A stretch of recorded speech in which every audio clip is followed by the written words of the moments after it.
मेरी भाभी पार्ट 1 में आपने देखा था। भैया के गुजर जाने के कुछ दिन बाद पता चला कि सौम्या भाभी प्रेग्नेंट है। उन्होंने एक प्यारे से बेटे को जन्म दिया था और फिर कुछ दिनों के बाद पता चला कि मेरे भैया कभी पिता नहीं बन सकते थे। तो फिर सौम्या भाभी ने जिस बच्चे को जन्म दिया था उसका पिता कौन था? और फिर भाभी अचानक घर छोड़कर चली गईं। फिर मैं उनसे एक अस्पताल में मिला। तब भाभी ने मुझे पूरी सच्चाई बतानी शुरू की कि आखिर कब, कैसे और क्या क्या हुआ। तो आइए सुनते हैं हमारी आगे की कहानी। सौम्या भाभी ने कहा, राहुल पहली नज़र में ही मेरे दिल में उतर गया था, क्योंकि उन दिनों वीरेंद्र जी से मेरी बहुत ज़्यादा अनबन चल रही थी। पिता ना बन पाने का सारा गुस्सा वीरेंद्र जी मुझ पर निकालने लगे थे। छोटी से छोटी बात पर उलझ पड़ना अब उनकी आदत बन गई थी। वे जितना ज़्यादा मुझे दुखी करते, मैं उतना ही ज़्यादा उनसे दूर होती जा रही थी। ऐसे में राहुल मेरे करीब होता जा रहा था। एक रोज़ कुछ ऐसा हुआ कि मैं दंग रह गई। बोलते हुए सौम्या अतीत की गलियों में खो जाती है। सौम्या, तुम मुझे बहुत प्यारी लगती हो। जब तुम हंसती हो तुम्हारे गाल कंपन करते हैं, जिन्हें देखकर मेरे मन में बड़े अजीब ख्याल आते हैं। राहुल ने सौम्या की आंखों में झांकते हुए कहा। इस पर सौम्या मुस्कुरा उठी और फिर राहुल ने उसे अपने सीने से लगा लिया। लेकिन तभी वीरेंद्र ने चुपके से उन दोनों को देख लिया। सौम्या जब घर पर थी तब। क्या बात है, आजकल बहुत खुश नजर आती हो। कहीं मुझे छोड़कर दूसरी शादी करने का इरादा तो नहीं? वीरेंद्र का कटाक्ष सुन सौम्या चुप ही रही। लेकिन पत्नी की चुप्पी वीरेंद्र को और भी ज़्यादा चुभ रही थी। और फिर अचानक ही सौम्या की बाह मरोड़कर वीरेंद्र दांत पीसते हुए कहता है, मैं भले ही पिता नहीं बन सकता, लेकिन तुम इस गलत फहमी में मत रहना कि मैं तुम्हें आज़ाद कर दूंगा। छोड़िए वीरेंद्र, मुझे तकलीफ हो रही है, सौम्या कराहती हुई बोली। तो वीरेंद्र ने झटके के साथ उसे छोड़ दिया। आप पिता नहीं बन सकते, इसमें मेरा क्या कसूर? अगर आप पिता नहीं बन रहे तो मैं भी तो माँ नहीं बन पा रही। जितना दर्द आपको है उतना मुझे भी। फिर मेरे साथ ऐसा व्यवहार क्यों? सौम्या ऊंची आवाज में बोली। अगर एक स्त्री माँ नहीं बन पाती तो सिर्फ संतान प्राप्ति के लिए पुरुष दूसरा विवाह करना अपना हक समझता है। दूसरी शादी तो दूर की बात है, मैं तो पराये खून को अपना नाम भी नहीं दे सकती। कितनी बार कहा कि मेरी दूर की बहन बच्चा गोद देने को तैयार है, लेकिन नहीं, आपको तो ये भी गवारा नहीं। हाँ, नहीं गोद लेना मुझे किसी पराये खून को, मेरी मर्जी। वीरेंद्र पैर पटकते हुए घर से बाहर निकल आया। इधर सौम्या की आंखें नम हो आई थी, मन बहुत ही व्याकुल हो रहा था। ऐसे में वो सीधा मंदिर जा पहुंची। अक्सर सौम्या जब भी हद से ज़्यादा उदास होती तब यहाँ मंदिर से सटे घाट पर बैठ नदी की बहती धारा को देखती रहती। इसी घाट पर पहली बार सौम्या राहुल से मिली थी और धीरे धीरे दोनों के बीच बातचीत होने लगी। और यही बातचीत कब आकर्षण में बदल गई, सौम्या को पता भी नहीं चला। दोनों एक दूसरे को बहुत पसंद करते थे। दोनों जब साथ होते तब सौम्या भूल जाती कि वो किसी की ब्याहता है। सौम्या जानती थी कि राहुल वीरेंद्र का दोस्त है, लेकिन फिर भी अपने दिल के हाथों मजबूर हो चुकी थी। एक रात राहुल ने नए साल के अवसर पर अपने घर पर पार्टी रखी थी। उस समय अक्सर राहुल गांव पर अपने पुश्तैनी मकान पर आता जाता रहता था। वहीं पर पार्टी का आयोजन था। वीरेंद्र और सौम्या भी पार्टी में गए थे। खाते पीते काफ़ी रात हो गई थी और वीरेंद्र ने बहुत ज़्यादा ही पी ली थी। वो चलने की हालत में भी नहीं था। राहुल, ये सब क्या है, तुम्हें मालूम है? वीरेंद्र इतनी ज़्यादा पीने के बाद अपने होश खो बैठते हैं, फिर भी तुमने उन्हें नहीं रोका। मैंने वीरेंद्र को बहुत रोका पर वो माना ही नहीं। नया साल है बोलकर पीता गया और अब देखो तो खड़ा भी नहीं हो पा रहा। राहुल ने मासूम बनते हुए कहा। तो सौम्या चिढ़कर बोली, मैं पिताजी को बोल कर आई थी कि जल्दी आ जाऊंगी। अब तुम ही बताओ मैं क्या करूं? वीरेंद्र को साथ लिए बिना मैं कैसे घर जा सकती हूं? सौम्या, घर जाने की क्या ज़रूरत है? ऐसा करो तुम यहीं सो जाओ। राहुल ने बड़े प्यार से कहा। मैं यहाँ? नहीं नहीं, मैं यहाँ तुम्हारे घर पर कैसे सो सकती हूँ? हम दोनों को करीब आने का इतना सुनहरा अवसर दोबारा नहीं मिलेगा। राहुल सौम्या को अपनी बाहों के घेरे में कसकर बोला। सौम्या अचानक से इस सब के लिए तैयार नहीं थी, लेकिन फिर भी उस रात राहुल और सौम्या के बीच जो भी हुआ था उसकी वजह से सौम्या का गर्भ ठहर गया। लेकिन सौम्या को इस बात की भनक तक नहीं थी। सौम्या के गर्भ में राहुल का अंश पल रहा था और सौम्या को इसका ज्ञान तक नहीं था। राहुल, यार तेरी वजह से आज मैं अपने मकसद में कामयाब रहा। अगर मैं सीधे सीधे सौम्या को ऐसा करने को कहता तो शायद वो कभी नहीं मानती, लेकिन तुम्हारे प्यार में फंसकर उसने वो किया जो करवाने के लिए मैं उसे कभी राजी कर ही नहीं सकता था। वीरेंद्र, मैंने जो कुछ भी किया सिर्फ तुम्हारे लिए किया। अब देखना कुछ ही समय में भाभी खुशी की खबर जरूर देंगी। बोलते हुए राहुल के चेहरे पर एक शैतानी हंसी खेल गई। सौम्या एक बड़े षड्यंत्र का शिकार हुई थी और उसे इसकी भनक भी नहीं थी। उस रात के बाद राहुल सौम्या से दोबारा नहीं मिला।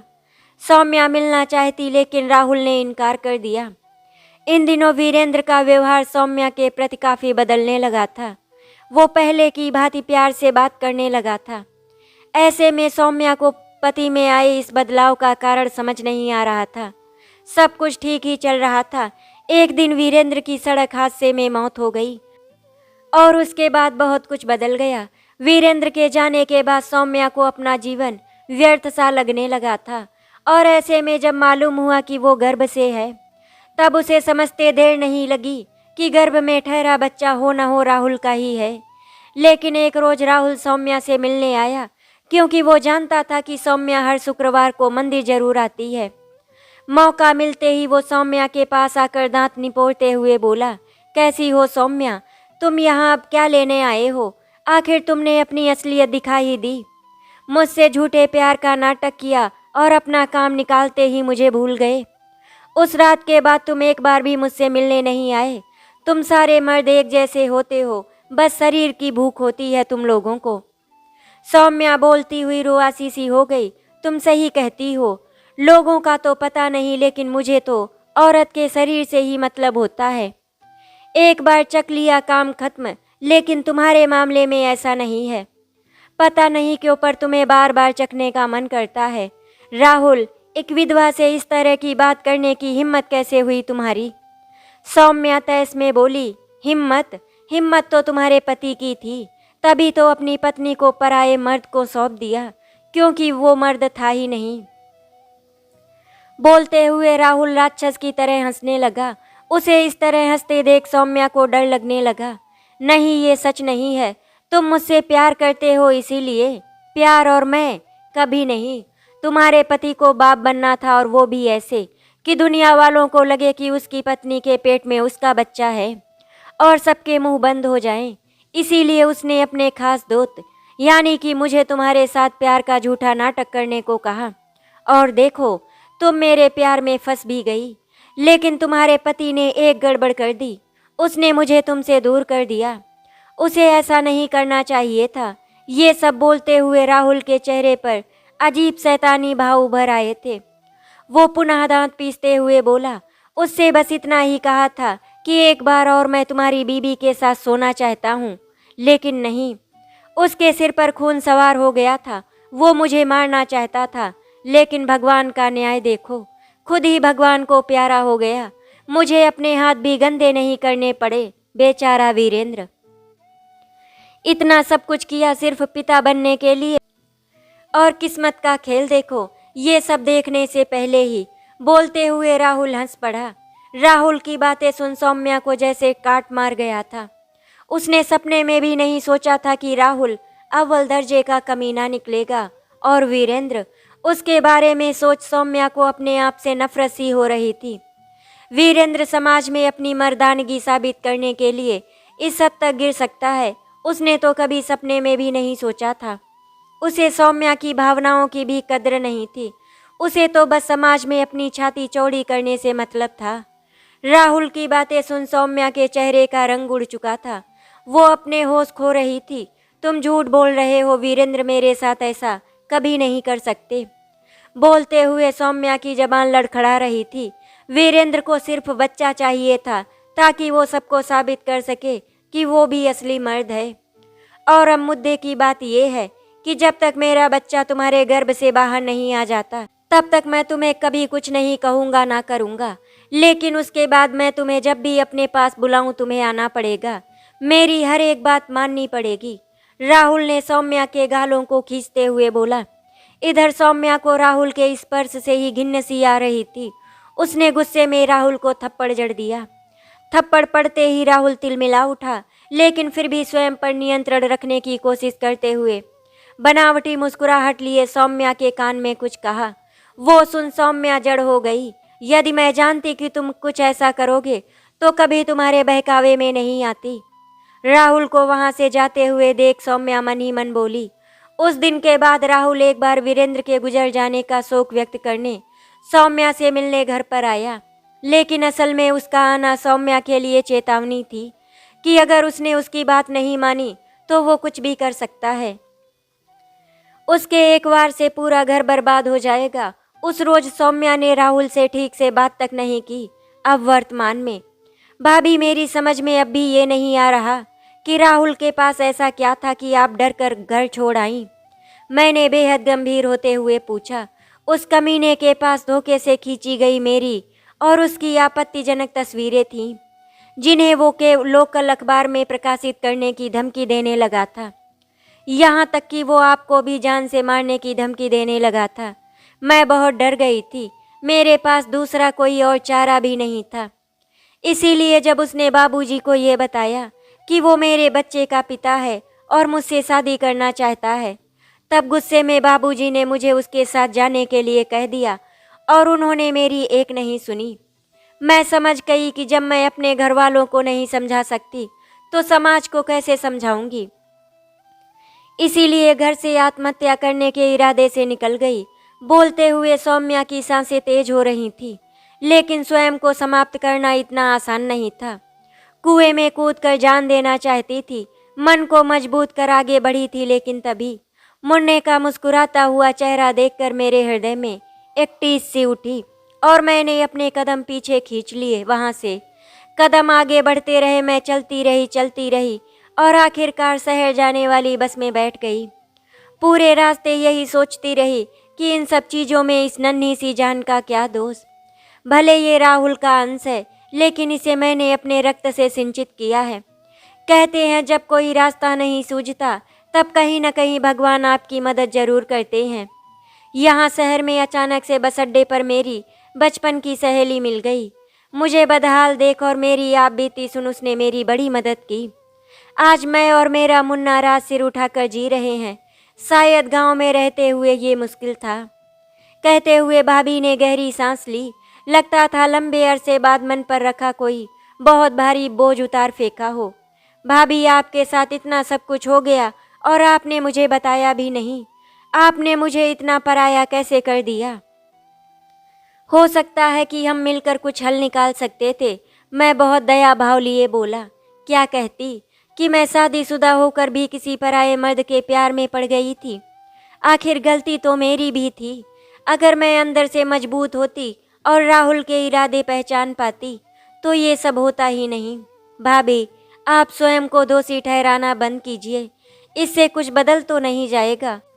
वो समय ही ऐसा था जिसके फेर में पड़कर आप परिस्थितियों में फंस गई थी।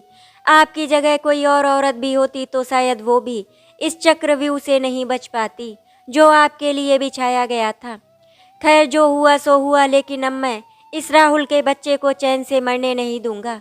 उसके किए का हिसाब तो उसे देना ही पड़ेगा।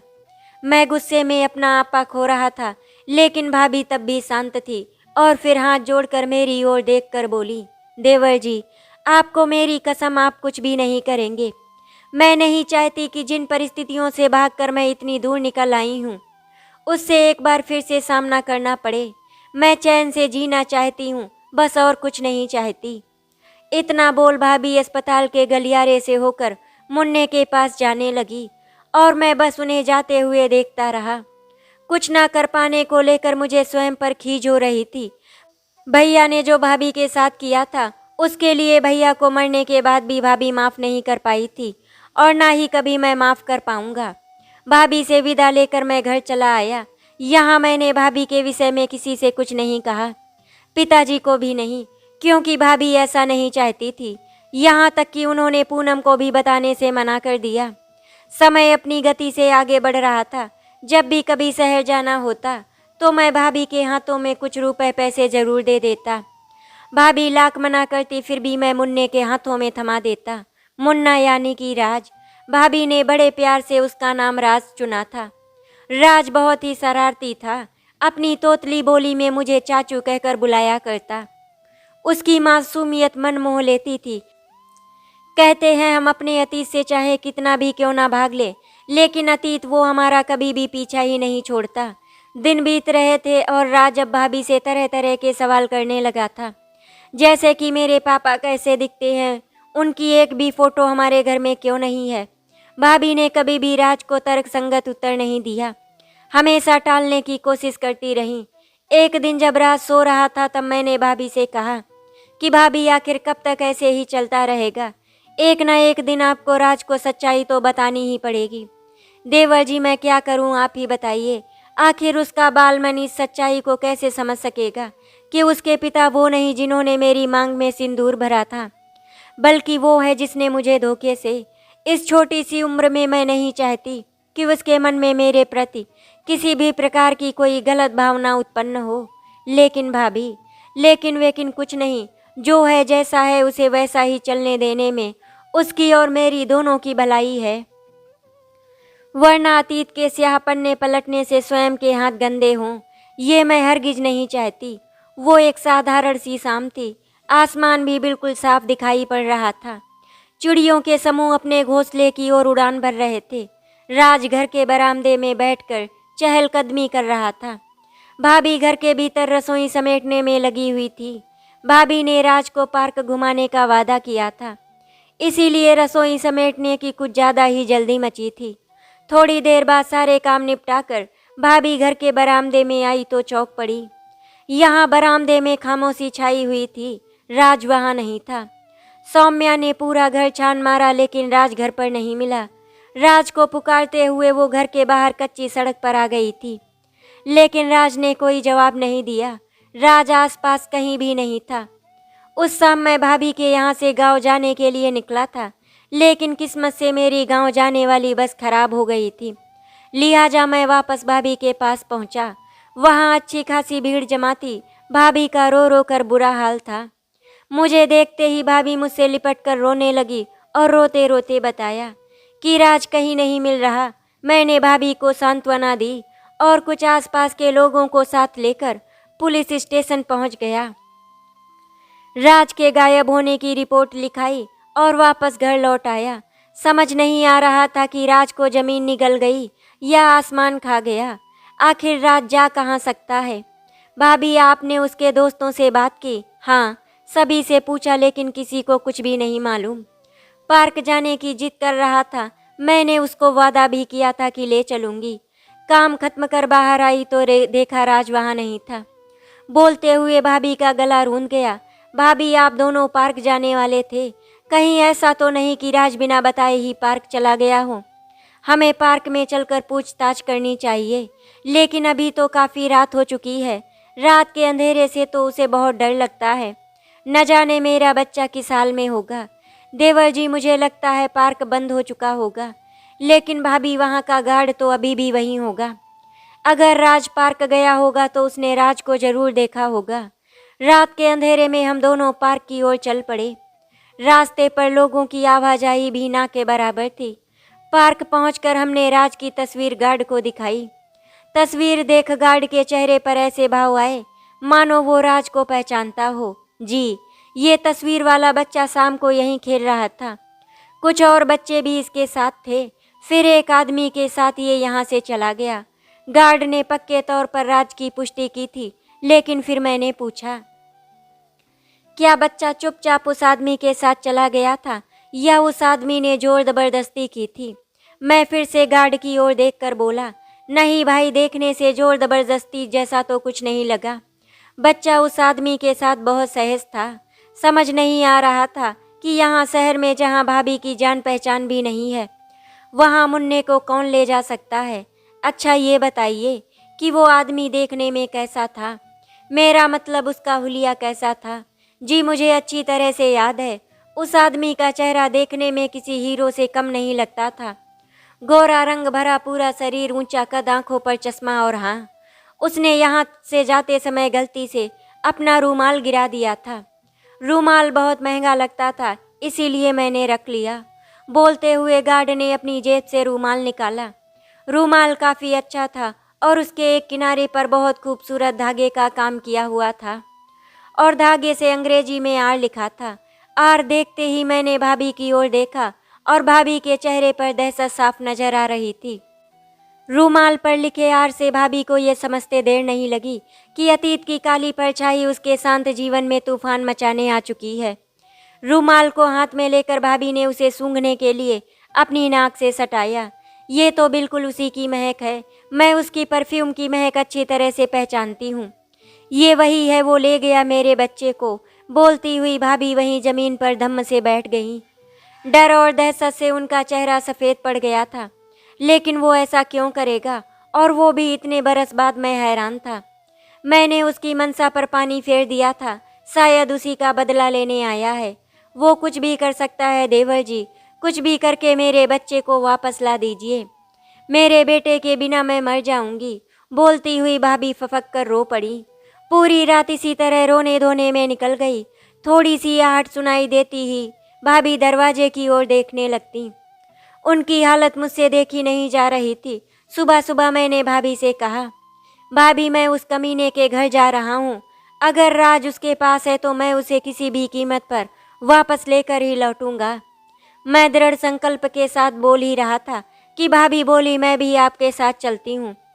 भाभी फटाफट अपनी चप्पलें पैरों में डालती हुई आई तो मैं उन्हें मना नहीं कर पाया। इस समय सबसे ज़रूरी राज का मिलना था। आधे घंटे तक टैक्सी में सफ़र करने के बाद हम दोनों राहुल के घर के सामने थे। कुछ वर्षों पहले मैं उसके मकान पर गया था, लेकिन उस समय की हालत और वर्तमान की हालत में काफ़ी अंतर था।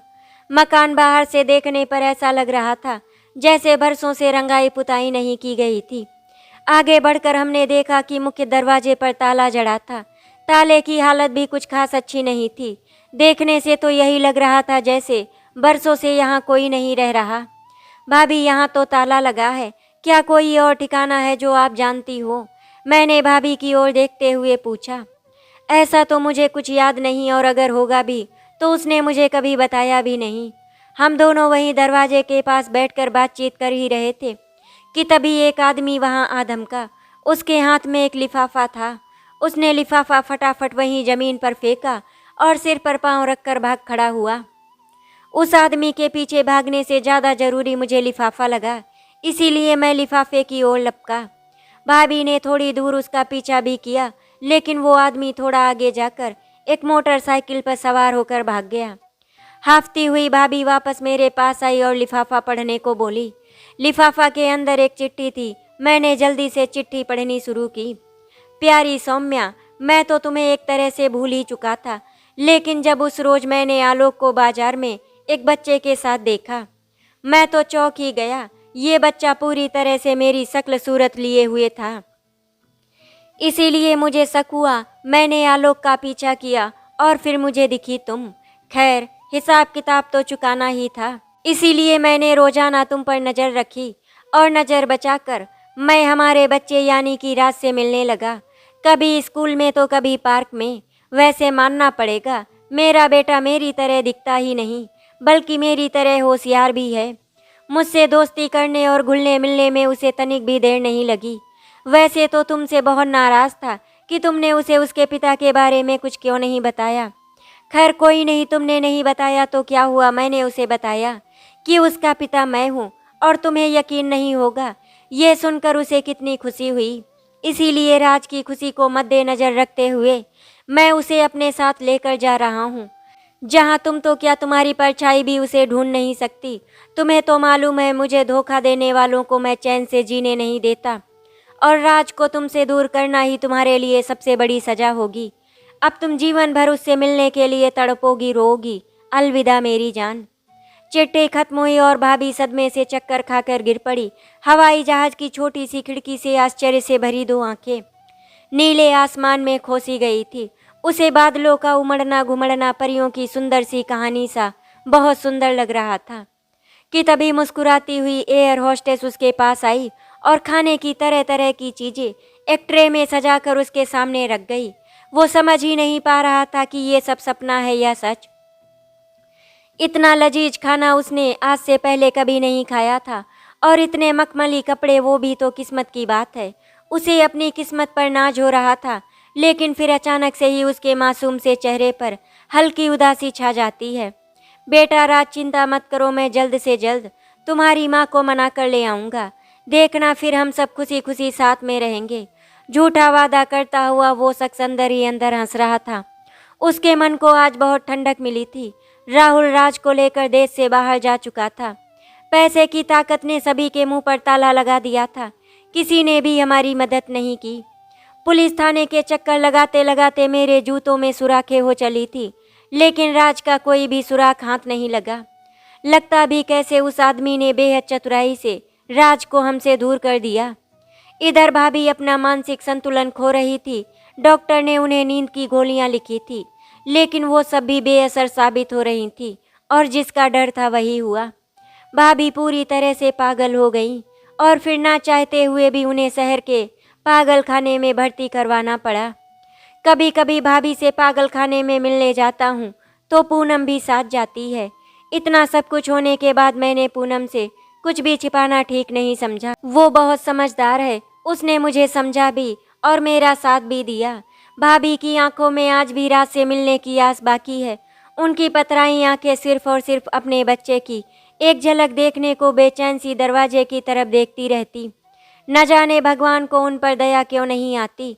अब तो उनकी दयनीय स्थिति देखकर मन में यही सोचता हूँ कि काश कोई चमत्कार हो और राज लौट जाए और धीरे से भाभी की आंखों पर अपनी नन्ही हथेलियाँ रख अपनी तोतली भाषा में माँ बोले। काफ़ी समय बीत चुका है, अब की बार मैं भाभी से मिलने भी नहीं जा पाया क्योंकि मेरी भी तबीयत थोड़ी खराब रहती है।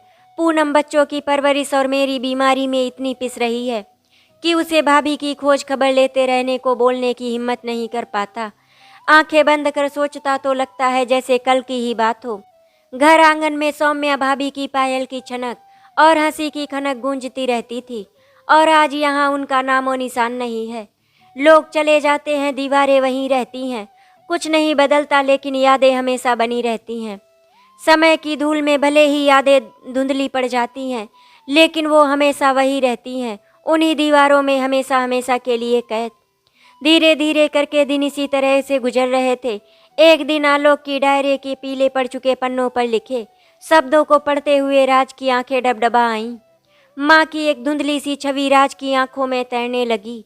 माँ की हंसी, वो झूठ मूठ का गुस्सा दिखाना, छोटी सी चोट लगने पर प्यार से आंचल में समेट लेना, हर एक बात राज के मानस पटल पर चलचित्र की तरह चल रहे थे। डायरी के अंतिम पृष्ठ पर उस पागल खाने का पता लिखा था जहां सौम्या अपना जीवन काट रही थी। राज ने अपने फ़ोन के कैमरे से उस पते की तस्वीर अपने मोबाइल से खींची और हवाई जहाज की खिड़की से बाहर की ओर देखने लगा। आज भी आसमान ठीक वैसा ही दिखाई दे रहा था जैसा बरसों पहले था, जब वो राहुल के साथ माँ को छोड़कर जा रहा था। बादलों को देखते हुए राज अतीत में खोने लगा। नन्हे राज को विदेशी धरती और वहाँ की आबो हवा पहले कुछ खास अच्छी नहीं लग रही थी, लेकिन धीरे धीरे सब कुछ अच्छा लगने लगा। राहुल ने पामेला नाम की एक महिला से राज को ये कहकर मिलवाया कि ये औरत उसकी देखभाल करेगी। राज, ये पामेला आंटी हैं, अब से तुम्हारी हर ज़रूरत का ख्याल यही रखेंगी। राज ने पामेला को बहुत आश्चर्य से देखा। पापा, ये पामेला आंटी दूध से नहाती हैं क्या? उसकी बात सुनकर पामेला और राहुल दोनों मुस्कुरा उठे। पामेला भारतीय मूल की एक विदेशी महिला थी और सबसे बढ़कर वो राज की देखभाल मन से किया करती थी। राज को वो बहुत अच्छी लगती थी। राज अक्सर अपनी माँ से जुड़ी बातें पामेला से साझा किया करता। उसे पामेला से बातें करना अच्छा लगता। पामेला राज के साथ 24 घंटे रहती, उसकी हर एक ज़रूरत का ख्याल रखती। उसे भी राज से बहुत लगाव सा महसूस होता। जब भी राहुल को ऐसा लगता कि अब राज सौम्या को भूलने लगा है, तब राज माँ को याद कर और भी बेचैन होने लगता। कभी कभी तो नींद में उठकर बैठ जाता और माँ माँ चिल्लाने लगता। आखिर एक बच्चे के मन में उसकी माँ की छवि को मिटाना इतना आसान तो नहीं। एक बार जब राहुल भारत आकर विदेश लौटा, तब उसने राज को अपने पास बिठाकर रोते हुए बताया कि उसकी माँ यानी सौम्या ने दूसरी शादी कर ली है। वो अब हम दोनों को देखना भी नहीं चाहती। वो अपनी दुनिया में बहुत खुश है। राज को राहुल की बातों पर विश्वास नहीं हो रहा था, इसीलिए राहुल ने सौम्या और वीरेंद्र की शादी की तस्वीर राज को दिखाई थी। तस्वीर देख राज अपनी आंखों पर यकीन नहीं कर पा रहा था। राज ने सौम्या के पति वीरेंद्र को कभी नहीं देखा था, इसीलिए उसने राहुल की बातों पर विश्वास कर लिया और उसी दिन से सौम्या के प्रति उसके मन में कड़वाहट ने जगह बना ली। राज अब सौम्या के बारे में कोई बात नहीं करता था। उसने माँ की यादों को एक तरह से अपने मन के किसी कोने में दफन कर दिया था। दिन बीत रहे थे और इसी बीच राहुल और पामेला पति पत्नी की तरह रहने लगे थे। राज को पामेला माँ के रूप में बहुत अच्छी लगती थी। राज ने ही जीत कर राहुल को पामेला से शादी करने के लिए मना लिया। धीरे धीरे समय के साथ राज बड़ा हो रहा था। राज का ज़्यादा समय अब स्कूल और पढ़ाई में बीतने लगा था। घर में वो कम ही समय बिताता। माँ के प्रति उसके मन में जो नफरत थी, उसने उसके व्यवहार पर भी असर किया था। अब वो बहुत ही कम बोलता था। अजनबी लोगों से बात करने में उसे असहज महसूस होता, जिससे उसके दोस्त भी ना के बराबर ही थे। राज उन दिनों कॉलेज की पढ़ाई में व्यस्त चल रहा था। इसी दौरान राहुल की तबीयत भी कुछ ठीक नहीं चल रही थी। उसने डॉक्टर को दिखाया और डॉक्टर की बात सुनकर उसके होश उड़ गए। उसे किसी लाइलाज बीमारी ने जकड़ लिया था। मिस्टर राहुल, मैं आपको झूठी उम्मीद नहीं दे सकता। आपकी रिपोर्ट के अनुसार आपके दिमाग के भीतरी हिस्से में एक गांठ सी है जो बहुत तेजी से बढ़ रही है, और वो जिस स्तर से बढ़ रही है आप कभी भी कोमा में जा सकते हैं। वैसे मैं अपनी टीम से इस बारे में बात कर चुका हूँ। देखते हैं अगर कोई रास्ता निकलता है या फिर ऑपरेशन करना पड़ेगा, लेकिन वो भी बहुत ज़्यादा रिस्की हो सकता है। डॉक्टर की सुन राहुल के पैरों तले ज़मीन खिसक गई थी। दुख में डूबकर उस दिन उसने बहुत ज़्यादा शराब पी। नशे में चूर वो घर आया। पामेला उसे देख अचरज में पड़ गई थी, क्योंकि राहुल शराब को हाथ भी नहीं लगाता था। दूसरे दिन बहुत पूछने पर भी राहुल ने पामेला को अपनी बीमारी के बारे में नहीं बताया। एक शाम घर के बरामदे में कुर्सी पर बैठे बैठे ही राहुल ने ढाल होकर कुर्सी से लुढ़ककर नीचे फर्श पर गिर पड़ा। अस्पताल पहुंचकर पता चला कि राहुल कोमा में जा चुका है। उसके दिमाग ने काम करना बंद कर दिया। मशीनों के सहारे राहुल की सांसें चल रही थी। दिमाग पूरी तरह से मर चुका था, लेकिन फिर भी राज और पामेला ने उम्मीद नहीं छोड़ी थी। 2 महीने अस्पताल में बीत चुके थे। इसी दौरान एक दिन राहुल के वकील ने राज को एक लिफाफा दिया। राज, तुम्हारे पिता कुछ समय पहले मेरे पास आए थे और उन्होंने मुझे ये लिफाफा दिया ये कहकर कि जब वे कोमा में चले जाएं या इस दुनिया को छोड़कर चले जाएं, तब मैं तुम्हें ये सौंप दूं। उन्हें मालूम था कि राज बोलता हुआ रुक गया। हाँ, उन्हें अपनी बीमारी की स्थिति के बारे में मालूम था। वो तुम्हें बताकर दुखी नहीं करना चाहते थे, इसीलिए उन्होंने अपनी बीमारी तुमसे पामेला से छिपाई। खैर, होने को कोई टाल नहीं सकता। तुम्हें उनकी बीमारी के बारे में मालूम भी होता, तब भी तुम उन्हें नहीं बचा सकते थे। वकील के जाने के बाद राज ने भारी मन से वो लिफाफा खोला। उसके अंदर एक चिट्ठी और एक छोटी सी डायरी थी। चिट्ठी पढ़कर राज के पैरों तले जमीन खिसक गई। प्यारे राज, अगर तुम ये चिट्ठी पढ़ रहे हो तो इसका मतलब ये है कि मैं इस दुनिया से जा चुका हूँ। मैं जीते जी तुम्हारी नफरत बर्दाश्त नहीं कर सकता था, इसीलिए मैंने तुम्हें कभी नहीं बताया कि तुम्हारी माँ ने कभी भी दूसरी शादी नहीं की थी। वो तस्वीर तो सच्ची थी, लेकिन उसके पीछे की सच्चाई बहुत कड़वी है। इस डायरी को पढ़कर तुम्हें पूरी सच्चाई मालूम हो जाएगी। ये डायरी जो मैंने तुम्हारे चाचा जी से हासिल की थी, सोचा था कि जला दूंगा, अपने किए को कभी तुम्हारे सामने उजागर नहीं होने दूंगा, लेकिन पता नहीं क्यों ऐसा कर नहीं पाया। खैर, जो हुआ उसके लिए मुझे खेद है। डायरी पढ़कर भले ही तुम मुझसे नफरत करना, लेकिन मैंने हमेशा तुम्हें प्यार ही दिया है। तुम्हें तुम्हारी माँ से अलग करना मेरी भूल जरूर थी, लेकिन मैं हमेशा से ही तुम्हारी भलाई चाहता रहा हूँ। माँ से मिलना तो मेरी तरफ से माफ़ी ज़रूर मांग लेना। जानता हूँ वो माफ़ नहीं करेगी, मैं माफ़ी के लायक भी नहीं हूँ। मैं तुम दोनों का गुनहगार हूँ, शायद मरकर भी मुझे सुकून ना मिले। तुम्हारा पापा राहुल। चिट्ठी पढ़कर राज को समझ नहीं आ रहा था कि वो अपनी किस्मत पर हंसे या रोए। राहुल के रूप में पिता का प्यार मिला और साथ में धन दौलत और बेहतर जीवन शैली भी, लेकिन सब कुछ एक धोखे की नींव पर मिला, जहाँ सब कुछ होकर भी एक खालीपन सा था। अब तक जिस माँ से नफरत करता आया था, अब उसी माँ के लिए मन उदास था, आंखें भर आई थी। जिस पिता ने उसे ही नहीं उसकी माँ को भी धोखा दिया, उसी को आज तक अपना संसार मानता आया था। उसके लिए वो सब कुछ थे।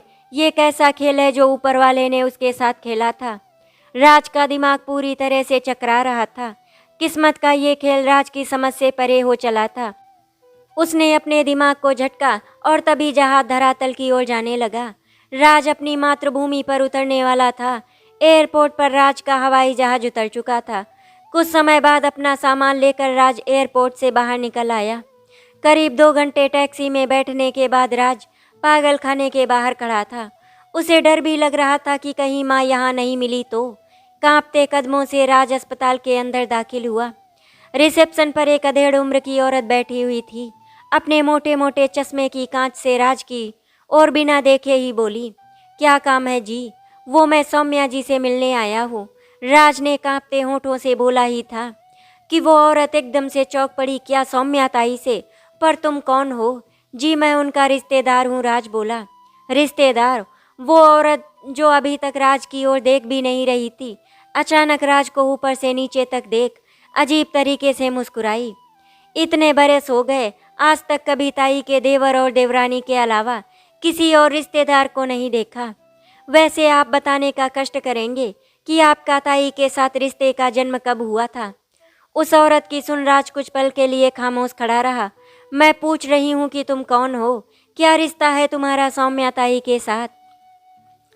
वो औरत थोड़ी तेज आवाज में बोली। तब जाकर राज ने गहरी सांस ली और बोला, वो मेरी माँ है। क्या क्या कहा तुमने? तुम राज हो? न जाने कब से वो तुम्हारी आस लगाए बैठी है। सब कहते थे कि तुम नहीं आओगे, लेकिन ताई वो तो कभी मानने को तैयार ही नहीं हुई। खैर बहुत अच्छा लगा कि एक माँ का विश्वास जीत गया। लेकिन बोलते हुए वो औरत चुप हो गई, जैसे उसके गले में कुछ फंस गया हो। लेकिन क्या? राज ने तेजी से धड़कते अपने दिल को संभालते हुए पूछा। तुमने आने में बहुत देर कर दी। सौम्या ताई अब यहाँ नहीं है। 7 महीने पहले वो गिर गई थी। उनके सिर में गहरी चोट लगी और तभी से वो कोमा में हैं। मैं तुम्हें अस्पताल का पता दे देती हूँ, तुम चाहो तो जाकर उसे देख सकते हो। और हाँ, किसी तरह की मदद चाहिए हो तो यहाँ के नंबर पर फ़ोन कर लेना। लगता है आप माँ को अच्छी तरह से जानती हैं। तो क्या माँ वाकई में पागल हो गई थी? राज डबडबाई आंखों से बोल रहा था। नहीं, मेरा मतलब, हाँ, वो कुछ समय के लिए अपना मानसिक संतुलन खो बैठी थी, लेकिन धीरे धीरे वो सामान्य हो गई। जैसा कि उनके आगे पीछे कोई नहीं था। कहाँ जाती? सिर्फ देवर और देवरानी थे, वहाँ पर जा नहीं सकती थी। इसीलिए यहीं इसी पागल खाने में खाना बनाने का काम करने लगी। देवर की चिट्ठी भी कभी कभार आ जाती थी। ताई किसी पर बोझ नहीं बनना चाहती थी, इसीलिए वो इस पागल खाने में ही अपना जीवन गुजारने लगी। लेकिन ताई तुम्हें कभी नहीं भूली। तुम्हारे जन्मदिन पर पूरे अस्पताल में मिठाई बांटती थी। उनकी खुशी देखकर कभी ऐसा लगा ही नहीं कि उनका बेटा उनके साथ नहीं है। तुम ना होकर भी हमेशा ताई के जीवन का हिस्सा थे। बोलते बोलते उस औरत की आंखें नम हो आई थी। उसने अपनी आंखों के गीले कोरों को पोंछा और फिर राज की ओर देखकर बोला, जाओ जाकर मिल लो, नहीं तो क्या पता कहीं और देर ना हो जाए। राज अस्पताल में पहुंच गया, जहां सौम्या एक बिस्तर पर मशीनों के सहारे सांस ले रही थी। राज ने भी धीरे से सौम्या का हाथ अपने हाथों में थामा और जोर से आंखें बंद कर ली, जिससे आंखों में आए आंसू बूंद बनकर सौम्या की हथेली पर जा गिरे। एक बूंद आंसू का स्पर्श और अचानक से जैसे चमत्कार हुआ। सौम्या ने अपनी पलकें झपकाई। ये देख राज चिहुक उठा। माँ, आंखें खोलो, देखो मैं तुम्हारा राज तुम्हारे सामने। बोलते हुए राज का गला रूंध गया। आसपास की मशीनें जो सौम्या के शरीर से जुड़ी हुई थी, उसमें से जोर से बीप बीप की आवाज़ें आने लगीं। डॉक्टर, नर्स सभी भाग कर आए और राज को कमरे से बाहर बैठने को बोल सौम्या की जांच करने लगे। थोड़ी देर बाद जब डॉक्टर राज के पास आए, तब उनके चेहरे पर एक अलग ही चमक थी। अद्भुत, ऐसा हमने कभी नहीं देखा। आज तो जैसे चमत्कार ही हो गया। मुझे लगता है सौम्या जी अब बहुत जल्दी होश में आ जाएंगी। बस अब कुछ और दिन उन्हें यहाँ रहना पड़ेगा, फिर उन्हें आप अपने साथ ले जा सकते हैं। डॉक्टर की सुन राज को मानो दुनिया जहाँ की खुशी मिल गई थी। वो भागकर माँ के पास गया और मारे खुशी के रो पड़ा। इधर सौम्या के शरीर में हलचल नाम मात्र की थी, लेकिन वो सब कुछ सुन रही थी, महसूस कर पा रही थी। वो बहुत खुश थी। बेटे को सालों बाद महसूस करना। सौम्या के बेजान शरीर में जान फूंक गया था।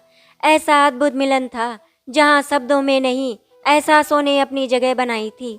सच ही कहते हैं एक माँ अपने बच्चे के स्पर्श को आंख बंद करके भी महसूस कर सकती है। सौम्या के जीवन में आया इंतजार खत्म हो चुका था। उसका राज वापस उसके पास आ चुका था। धीरे धीरे करके कुछ दिन गुजर गए और सौम्या को होश आ गया था। वो अब पूरी तरह से ठीक हो गई थी। फिर एक दिन सौम्या भाभी से मिलने मैं और पूनम दोनों हॉस्पिटल पहुँचे। वहाँ पर मैंने राज को देखा। उससे मिलकर मुझे बहुत खुशी हुई और राज भी मुझे देखकर बहुत खुश हो गया। वहाँ सभी बैठकर बातें कर रहे थे। तभी पामेला आंटी ने राज को बताया कि राहुल अब इस दुनिया में नहीं रहे। ये खबर सुनकर राज को बहुत दुख हुआ और उसे पामेला आंटी की चिंता सताने लगी। उसके बाद मैं और पूनम अपने घर आ गए और राज भाभी को लेकर वापस चला गया। ये थी मेरी सौम्या भाभी की दर्द भरी कहानी, जिसकी हैप्पी एंडिंग हो गई। आशा करती हूँ आपको हमारी कहानी अच्छी लगी होगी। अगर आपको हमारी कहानी अच्छी लगी तो वीडियो को लाइक एंड शेयर करें, चैनल को सब्सक्राइब करें। वीडियो देखने के लिए आपका धन्यवाद।